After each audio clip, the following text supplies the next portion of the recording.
7 तारीख को air red warning system और उससे रिलेटेड मॉक ड्रिल जो है वो कंडक्ट की जाएगी। इसके लिए जो तैयारियां हैं वो सारी संबंधित डिपार्टमेंट के साथ कर ली गई हैं। बेसिकली इसमें जो इन्फॉर्मेशन है फॉर जनरल पब्लिक वो सभी विभागों के माध्यम से दी जाएगी ताकि सभी तक ये मैसेज पहुंचे कि ये मॉक ड्रिल है, इसमें किसी तरह के पैनिक की कोई आवश्यकता नहीं है। एक अभ्यास है कि कोई भी सिचुएशन, एडवर्स सिचुएशन इस तरह की होती है तो उसमें सभी तैयार रहें।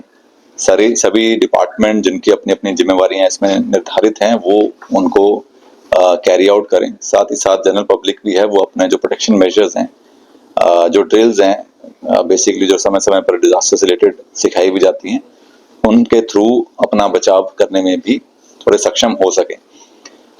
इसमें बेसिकली 4 बजे से 6 बजे के बीच में जो मेन हमारी मॉक ड्रिल है वो कंडक्ट होगी।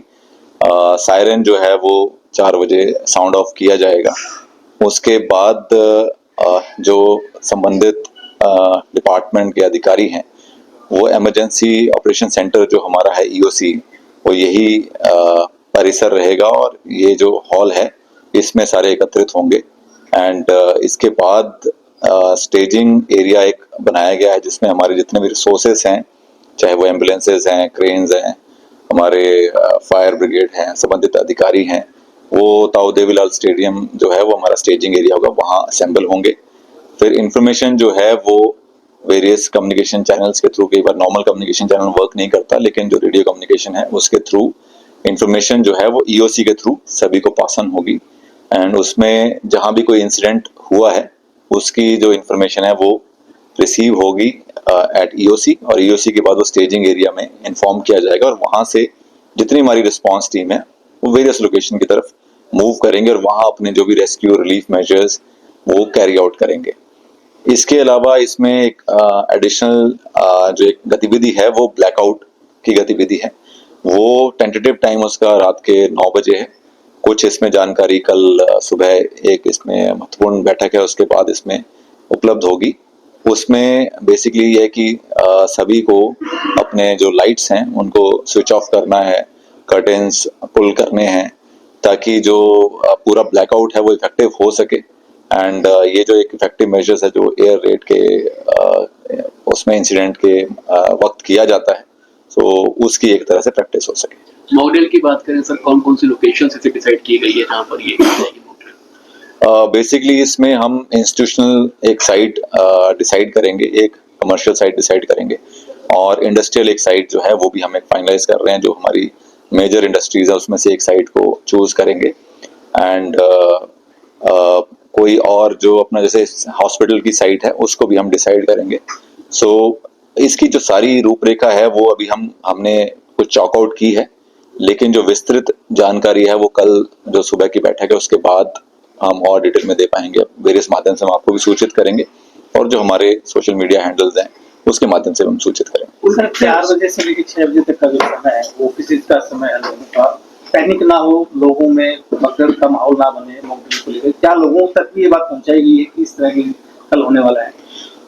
बेसिकली अभी ऑलरेडी सभी इलेक्ट्रॉनिक मीडिया चैनल्स के माध्यम से ये इंफॉर्मेशन जो है वो प्रसारित की जा रही है कि कल जो है एक मॉक ड्रिल की जाएगी और आपके माध्यम से भी ये मैसेज जो है हम पब्लिक तक पहुंचा रहे हैं और सभी डिपार्टमेंट के माध्यम से भी ये मैसेजिंग की जा रही है।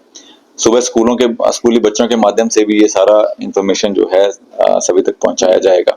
एंड साथ ही हमारे जो सोशल मीडिया हैंडल्स हैं उस पे भी ये इंफॉर्मेशन है। क्या रूपरेखा तैयार की गई? क्या उस समय बिल्कुल ही किसी को भी इजाजत नहीं है, बिल्कुल लाइट किसी का? बेसिकली इसमें हम इंफॉर्मेशन जो है सभी को पार्टिसिपेशन के लिए अभी इन्वॉल्व करने के लिए इंफॉर्मेशन सब तक पहुंचाने की कोशिश कर रहे हैं। सो बेसिकली है कि सभी लोगों को जागरूक किए जाने के लिए भी मैसेजेस जो है हम सिनेमाघरों के माध्यम से, कुछ वीडियोस हमारे पास गवर्नमेंट ऑफ इंडिया से रिसीव हुए हैं तो वो वीडियो भी हम प्रसारित करेंगे ताकि सभी को जागरूक किया जा सके कि इस तरह का अगर सायरन बजता है तो सबसे पहले आप अपने घर की लाइट्स, फैंस ये स्विच ऑफ करने हैं और कर्टेन्स को पुल करना है। सो वो क्योंकि ये मॉक ड्रिल है तो आई एम नॉट सेइंग कि completely everything will come to a standstill. So ये है कि हम जितने इंस्टीट्यूशंस हैं उसके माध्यम से लाइट्स को ऑफ करेंगे जितने हमारे सरकारी संस्थान हैं, प्राइवेट हैं। मॉक ड्रिल में सारी टीम पार्टिसिपेट करेंगी हमारी, चाहे वो एम्बुलेंस से रिलेटेड है, उसके अलावा फायर ब्रिगेड है, क्रेन्स हैं, जितने रेस्क्यू डिवाइसेस हैं वो सारे उनके पास रहेंगे।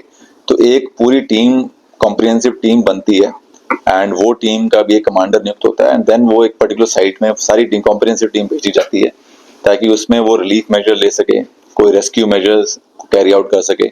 इसी तरह से कोई इंजर्ड है तो उनका ट्रियाज वो कर सके कि कौन से इंजर्ड को वहीं पे फर्स्ट एड दिया जा सकता है, कौन से जो इंजर्ड व्यक्ति हैं उनको इमीडिएटली आपको हॉस्पिटल पहुंचाना है। तो इसके लिए बहुत सारे हमारे सिविल डिफेंस के वॉलंटियर्स, एनएसएस, एनवाईके, एनसीसी, ये सारे वॉलंटियर्स इसमें शामिल होंगे। साथ ही जो हमारे डिपार्टमेंट के जितने भी कर्मचारी हैं, अधिकारी हैं, वो शामिल होंगे। क्या शेल्टर्स पे ढूंढने जा रहे हैं गुरुग्राम में? ऐसे कौन से शेल्टर्स हो सकते हैं जो सेफ हो सकते हैं? उसके लिए भी आदेश लिए आपकी ओर से?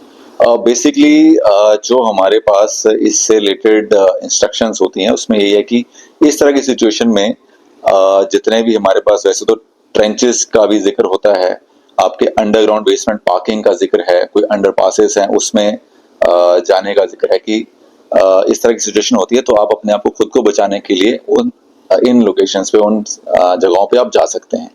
और जो भी शेल्टर्स हैं वो सभी इसी चीज पे डिपेंड करते हैं कि immediate response would be that.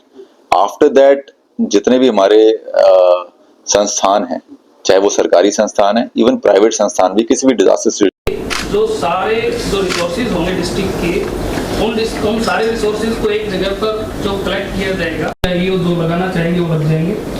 यहाँ पर जैसे कि जिस जगह पे हम बैठे हैं, यहाँ पर आपका हो गया है पहला काम, command control area EOC establish हो गया है। तो अगर आप लोगों ने पीपीटी बना रखी है उसमें शामिल कर रखा है सर, इसमें पीपीटी में सब बेसिक कम्युनिकेशन नहीं कर पा रहे हैं तो उस केस में क्या होना है कि आपके 3 राइडर्स यहाँ पुलिस की तरफ से अवेलेबल रहेंगे। उन 3 राइडर्स को पर्ची पर लिखकर दिया जाएगा कि ये कोई बॉम्ब ब्लास्ट हुआ है या कोई एयर स्ट्राइक हुआ है या कोई मिसाइल अटैक हुआ है।